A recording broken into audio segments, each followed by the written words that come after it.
বন্ধুরা, তোমরা সবাই কেমন আছো? আশা করি তোমরা সবাই খুব ভালো আছো। আমিও খুব ভালো আছি। আজকে আমি একটা রান্না তোমাদের সাথে শেয়ার করব, সেটা হচ্ছে ওল ডাঁটি।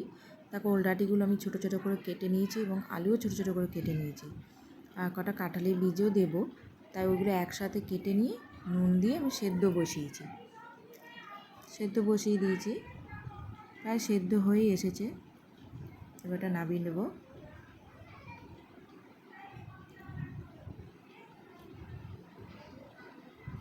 দেখো, তোমাদের আরেকবার দেখাই যে এটা কতটা সেদ্ধ হয়েছে। দেখো, আলুটাও সেদ্ধ হয়ে গেছে।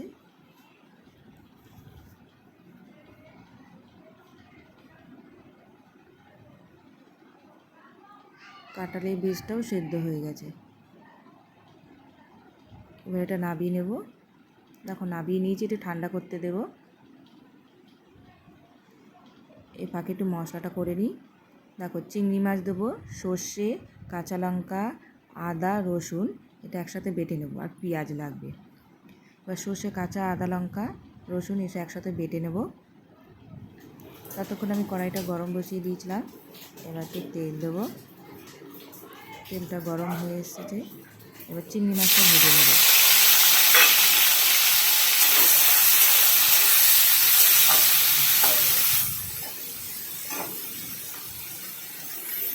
দেখো, চিংড়ি মাছটা ভাজা হয়ে গেছে লাল লাল করে।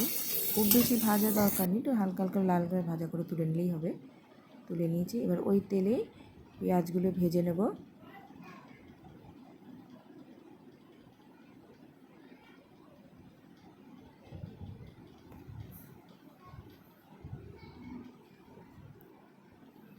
পেঁয়াজগুলো ভাজা হচ্ছে। এবার ওই যে সেদ্ধ আলু আর কাঁঠালের বীজ দিয়েছিলাম, সেটাই পেঁয়াজের মধ্যে দিয়ে দিলাম, যাতে ওই পেঁয়াজটার সঙ্গে একটু ওইগুলো একটু ভাজা ভাজা হয়ে যায়।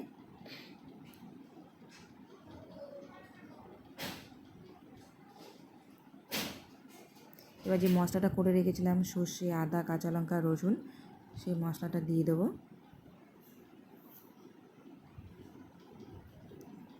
এটা একটু ভালো করে মিশিয়ে নেব।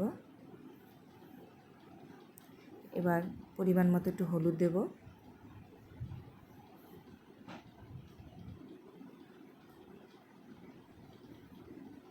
হলুদটা দিয়েও একটু ভালো করে মিশিয়ে নেব।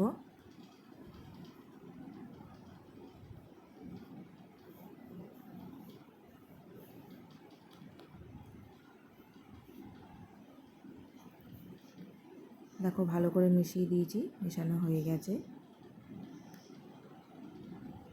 ওল ডাঁটিটা নামিয়ে ঠান্ডা করতে দিয়েছিলাম, এটা জল ঝরে চিপে রেখেছি। এবার ওটা মশলাটার মধ্যে দিয়ে দেবো।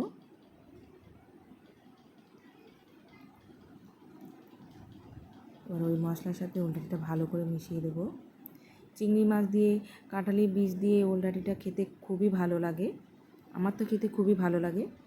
যারা যারা দেখছেন তারা সবাই রান্না করে খেয়ে দেখবেন, খুব ভালো লাগে খেতে। এবার একটু পরিমাণ মতো একটু নুন দিয়ে দিলাম।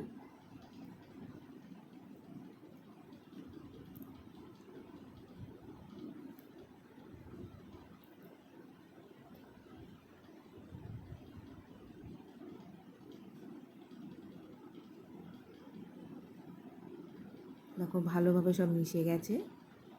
এবার যে ভাজা চিংড়ি মাছটা ছিল সেটাতে দিয়ে দেবো। এবার চিংড়ি মাছ আর ওল ডাঁটি এগুলো সবগুলো ভালোভাবে মিশিয়ে নেব।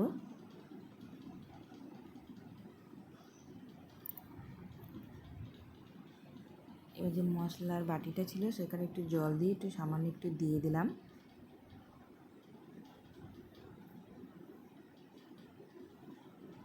ভালো করে মিশিয়ে দিলাম।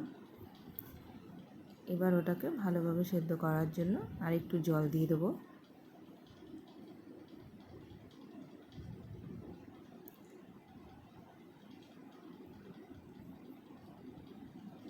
জল দিয়ে ভালো করে ওগুলোকে সব মিশিয়ে জলের ভেতর দিয়ে দিলাম। এবার এটাকে সামান্য কিছুক্ষণের জন্য ঢেকে রাখবো।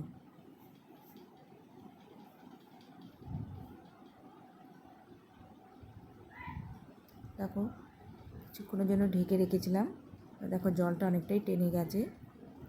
এবার একটু নাড়িয়ে দেখবো কতটা জল টেনেছে। অনেকটাই জল টেনে গেছে। এবার একটু সামান্য একটু চিনি দেবো, স্বাদ মতন, খুব বেশি না, সামান্য। আশা করি সবার খুব ভালো লাগবে এটা। ভালো লাগলে অবশ্যই রান্না করে খেয়ে দেখবেন এবং আমাকে কমেন্ট করে জানাবেন কেমন হয়েছে খেতে। আমাদের তো খুব ভালো লাগে। এই ছিল আজকে আমার রান্না, ওল ডাঁটি। কেমন হয়েছে অবশ্যই জানাবেন। অবশ্যই রান্না করে খেয়ে দেখবেন। Tata, bye bye.